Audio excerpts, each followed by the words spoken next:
Ya, jumlah kasus positif COVID-19 di Indonesia telah mencapai lebih dari 100.000 kasus sejak Senin kemarin. Dari total jumlah kasus tersebut, Jawa Timur menyumbang angka terbesar yaitu 20.812 kasus. Dan untuk mengetahui bagaimana perkembangan penanganan kasus COVID-19 di Jawa Timur, telah bersama kami melalui sambungan Zoom Wakil Gubernur Jawa Timur, Emil Elistianto Dardak. Selamat sore Pak Wagub, Mas Emil. Selamat sore. Ya, Mas Emil, berdasarkan data Satuan Tugas Penanganan COVID-19 Selasa sore, kasus positif di Jatim ini masih menjadi yang tertinggi, yaitu 20.812 kasus dengan peningkatan kasus baru juga tertinggi, ini mencapai 20,7%. Apa yang sebenarnya terjadi dan apakah ada klaster-klaster baru yang muncul di Provinsi Jawa Timur? Ya, secara kumulatif memang kita saat ini memiliki angka yang paling tinggi, tetapi kita juga berusaha dan fokus kepada bagaimana kita bisa mengendalikan situasi.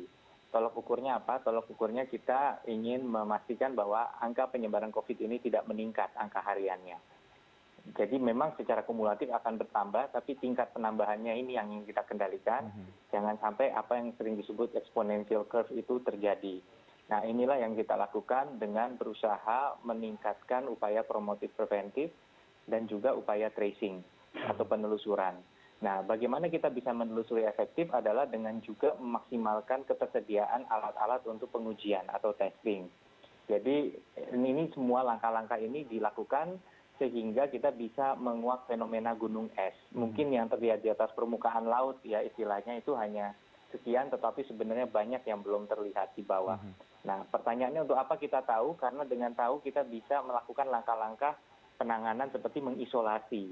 Nah, dengan mengisolasi mereka, misalnya kalau yang gejalanya ringan di rumah sakit lapangan di Indrapura, Oke. atau ruang isolasi seperti Gresik membuat di Stadion Joko Samudro, kemudian juga ada di Sidoarjo di Mall Pelayanan Publik dikonversi menjadi tempat ruang isolasi. Oke. Ini memungkinkan mereka yang gejalanya masih ringan mendapatkan suntikan nutrisi, kemudian pendampingan, sehingga mereka bisa cepat pulih dari kondisi tersebut. Jadi ada promotif dan Dan yang preventif. rumah sakit Oke. fokus kepada yang kondisinya lebih berat.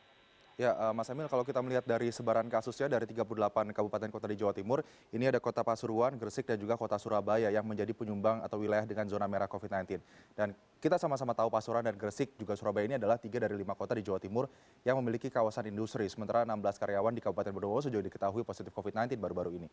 Apakah data ini menunjukkan bahwa kasus COVID-19 terbesar di Jawa Timur sebetulnya muncul dari klaster atau kawasan industri? Seperti apa penanganannya di kawasan industri ini? Kita tidak bisa mengeneralisir langsung bahwa yang terbesar dari sana, tapi bahwasannya ada potensi klaster di kawasan industri ya. Nah, inilah sebabnya tentunya kita selalu berupaya memaksimalkan ketersediaan tim tracing tadi.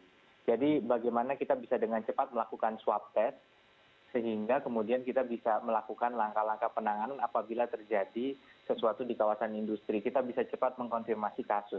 Situasi hari ini akan sangat berbeda dengan beberapa bulan yang lalu saat terjadi outbreak di kawasan industri. Nah, inilah yang dilakukan dan industri tetap beroperasi harus mematuhi protokol. Jadi industri yang tidak mematuhi protokol tentu tidak akan diperkenankan untuk beroperasi. Tapi ada penanganan khusus kah untuk kawasan industri ini, Mas Emil?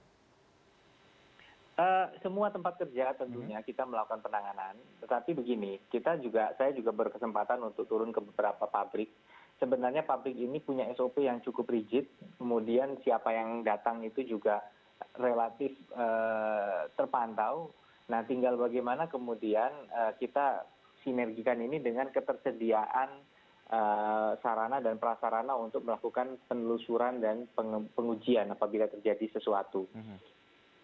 Oke, Mas Emil, ini juga salah satu yang menjadi sorotan kejadian pengambilan paksa jenazah yang terjadi di Jawa Timur. Seperti yang terjadi ini di Kabupaten Pasuruan baru-baru ini dan juga Kota Surabaya pada Juni lalu. Mengapa hal ini kemudian masih terjadi dan apa kendala dan juga apakah sosialisasi sudah dilakukan dengan cukup baik begitu sehingga masyarakat bisa mematuhi protokol kesehatan untuk jenazah COVID-19? Ya, semua ini banyak sekali kekhususan situasi yang dihadapi, tetapi polisi sudah menyampaikan waktu itu memberikan satu tindakan yang sangat tegas terhadap hal-hal seperti ini.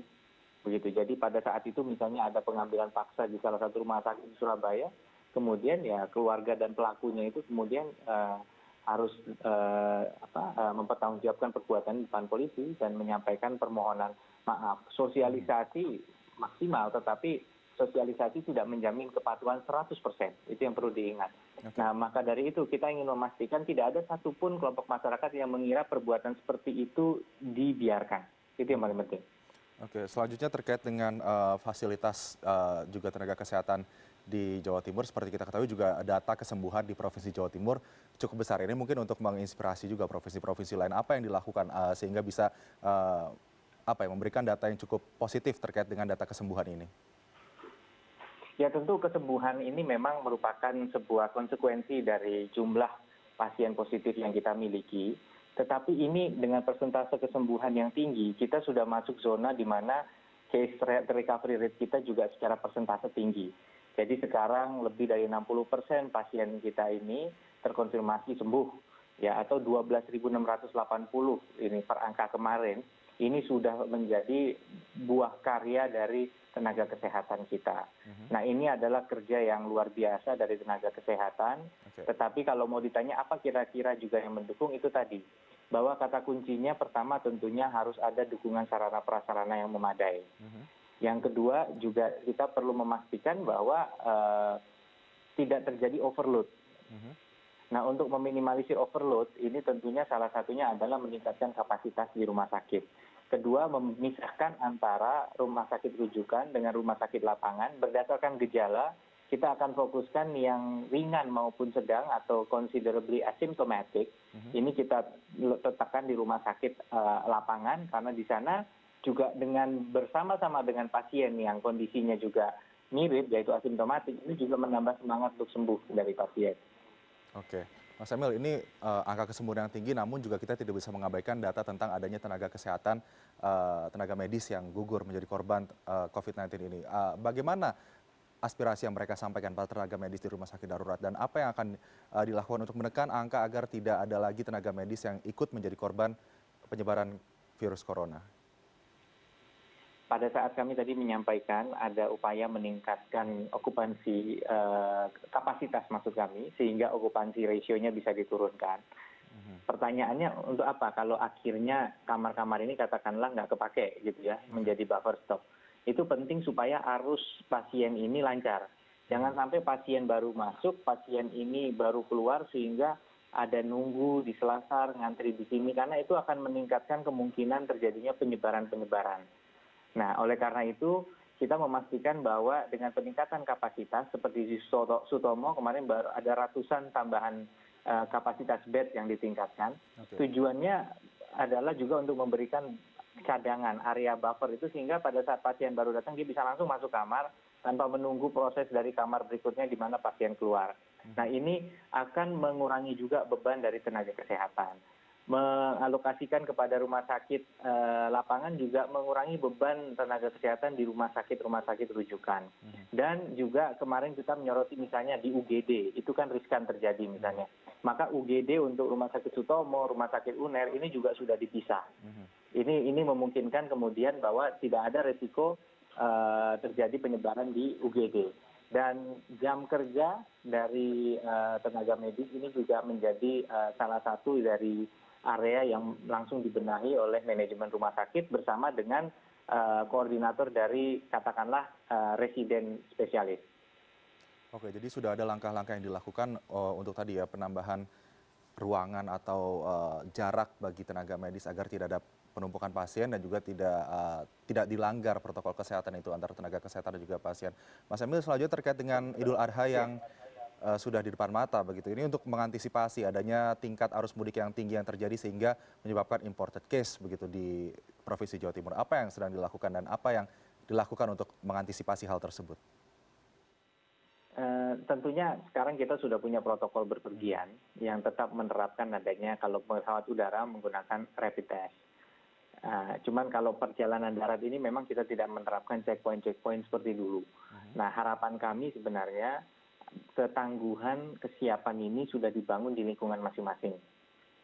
Artinya bahwa ada kesadaran protokol kesehatan ini diterapkan tanpa kecuali. Sekarang sudah mudah mengakses masker, sudah mudah mengakses sarana untuk sanitasi tangan, maka ini yang kita harapkan bisa maksimal kita gunakan untuk memproteksi terjadinya penyebaran. Jadi tidak Memang ada kalau di Jawa imbauan Timur atau semacam yang larangan begitu ya untuk melakukan perjalanan mudik dari pemerintah Provinsi Jawa Timur? yang memiliki potensi seperti itu sebenarnya ada di salah satunya di kawasan Madura, ada budaya Toron namanya, dia kembali di Idul Adha.